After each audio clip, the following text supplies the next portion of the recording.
കടക്കെണി കാരണം ഇടുക്കിയിൽ കർഷകൻ ആത്മഹത്യ ചെയ്തപ്പോൾ പിണറായി സർക്കാർ 10 കോടി മുടക്കി വാർഷികം ആഘോഷിക്കാൻ ഒരുങ്ങുന്നു. സർക്കാരിന്റെ 3ാം വാർഷികം ജില്ലാ തലത്തിൽ ആഘോഷിക്കാൻ നേരത്തെ തീരുമാനിച്ചിരുന്നു. മന്ത്രിമാർക്ക് ഇതിന്റെ ചുമതലയും നൽകി. ഇതിനുവേണ്ടി കഴിഞ്ഞ ദിവസമാണ് 10 കോടി അനുവദിച്ച് ഉത്തരവിറക്കിയത്. ഇത് പ്രചരണ പരിപാടികൾക്ക് വേണ്ടി മാത്രമാണ്. ജില്ലകളിൽ ഹോർഡിംഗുകൾ സ്ഥാപിക്കുകയാണ് പ്രധാന ലക്ഷ്യം. സർക്കാരിന്റെ നേട്ടങ്ങൾ എടുത്തു കാണിക്കുന്ന ചർച്ചകളും എക്സിബിഷനും നടത്തും. ചർച്ചകൾക്ക് വേണ്ടി മാത്രം 4 കോടിയാണ് ചെലവഴിക്കുന്നത്. പ്രചരണ പരിപാടികൾ സ്വകാര്യ മേഖലയെയാണ് ഏൽപ്പിച്ചിരിക്കുന്നത്. സർക്കാരുമായി അടുപ്പം പുലർത്തുന്ന പരസ്യ കമ്പനികൾക്കാണ് ചുമതല.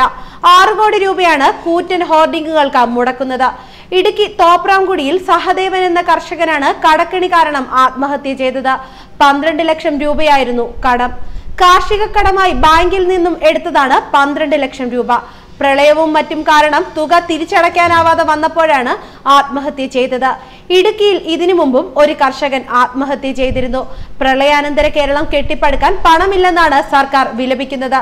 കേന്ദ്രത്തിന് തങ്ങൾ നൽകിയ അപേക്ഷകളെല്ലാം നിരാകരിച്ചതായി കേരളം പറയുന്നു.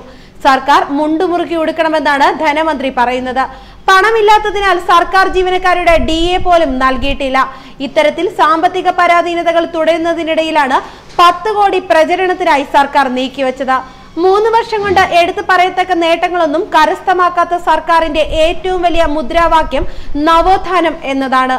നവോത്ഥാന സർക്കാരാണെന്ന നേട്ടമാണ് പിണറായി ഉയർത്തിപ്പിടിക്കുന്നത്. 3ാം വാർഷികത്തിന്റെ ഉദ്ഘാടനം കോഴിക്കോട്ടും സമാപനം തിരുവനന്തപുരത്തുമാണ്. പ്രളയത്തെ തുടർന്നുള്ള സർക്കാർ മേളകളിൽ പലതും സർക്കാർ വേണ്ടെന്ന് വെച്ചിരുന്നു. അന്തർദേശീയ ചലച്ചിത്രമേളയും സ്കൂൾ യുവജനോത്സവവും അനാർഭാടമായാണ് നടത്തിയത്. ഇതിനിടയിൽ പ്രചരണത്തിന് വേണ്ടി 10 കോടി മാറ്റിവെച്ചു. പാർലമെന്റ് തെരഞ്ഞെടുപ്പ് മുന്നിൽ കണ്ടാണ് സർക്കാർ കോടികൾ മുടക്കി പ്രചരണം നടത്തുന്നത്. വികസന പദ്ധതികളെക്കാൾ വിപ്ലവ പദ്ധതിക്കാണ് സർക്കാർ ലക്ഷ്യമിടുന്നത്. സർക്കാരിനെതിരെ സംസാരിക്കുന്നവരൊക്കെ വികസന മുടക്കികളാണെന്നാണ് സർക്കാർ പറയുന്നത്. ന്യൂസ് ഡെസ്ക് മലയാളി വാർത്ത.